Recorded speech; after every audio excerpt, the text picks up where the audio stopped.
Nathalie Lévy, votre invitée ce soir. Dominique Jacques, son fils Fabien était maréchal des logis-chefs. Il avait 28 ans. Il est mort au Mali le 4 novembre 2016. Bonsoir Dominique Jacques. Bonsoir. Merci de nous répondre ce soir sur Europe 1. Vous avez suivi cet hommage national aux Invalides. Un moment évidemment extrêmement fort, énorme émotion, solennité. Effectivement, c'est un moment fort puisque individuellement, il me ramène au mois de novembre 2016. Mais j'ai ressenti aussi un besoin d'être devant cet hommage en solidarité avec les familles parce que je sais ce qu'elles vivent et je pense qu'on doit tous être solidaires envers ces familles. Les mots du président Emmanuel Macron, vous les avez, j'imagine, repérés. La liberté a souvent le goût du sang versé, a dit le chef de l'État. Oui. Le choix des mots prononcés par Emmanuel Macron, il fallait le rappeler. Ce qu'il a dit, la liberté a souvent le goût du sang versé, il fallait le rappeler en ces termes.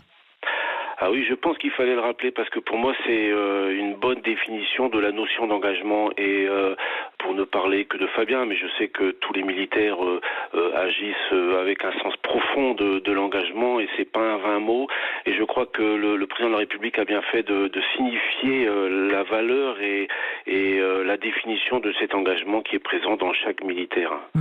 Le président a évidemment pris du temps, vous l'avez remarqué sans doute également, il a dit ceci, notamment au nom de la nation, je m'incline devant leur sacrifice, devant la douleur des familles, a ajouté le président saluant 13 destins français, 13 visages, 13 vies données, un hommage personnel à chacun des 13 soldats tombés. Vous y avez été particulièrement sensible, j'imagine ?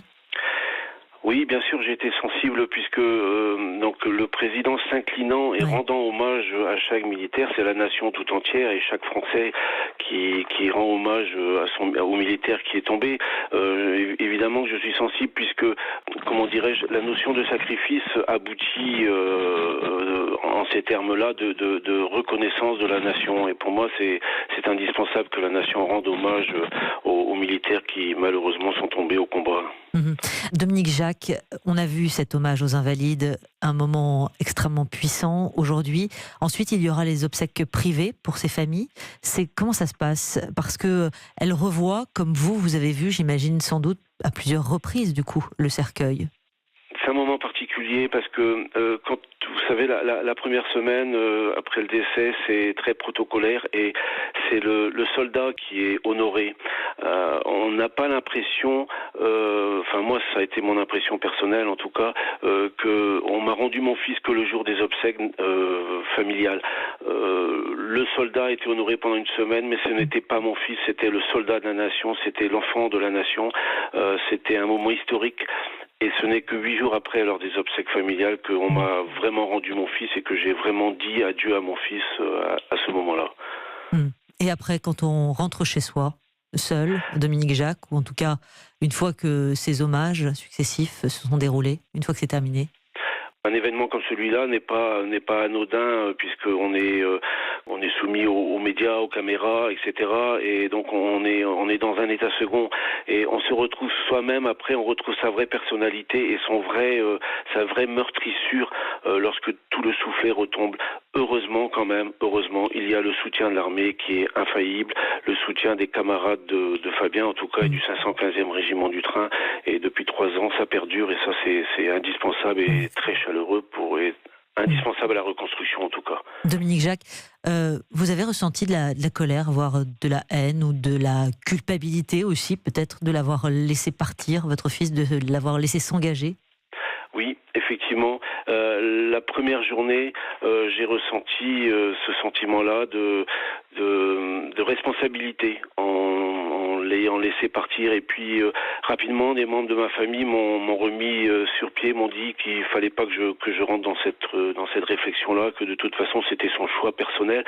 Mais vous savez, en tant que papa ou maman, on veut protéger son enfant, même s'il a 25, 30 ans, même s'il épouse une carrière à risque, on se dit qu'on est là pour le protéger sur cette terre.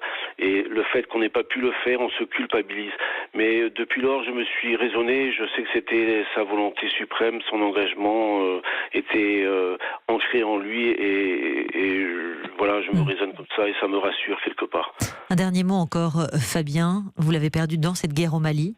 Selon vous, l'opération Barkhane, aujourd'hui, c'est une opération qui doit continuer, c'est un sacrifice nécessaire ?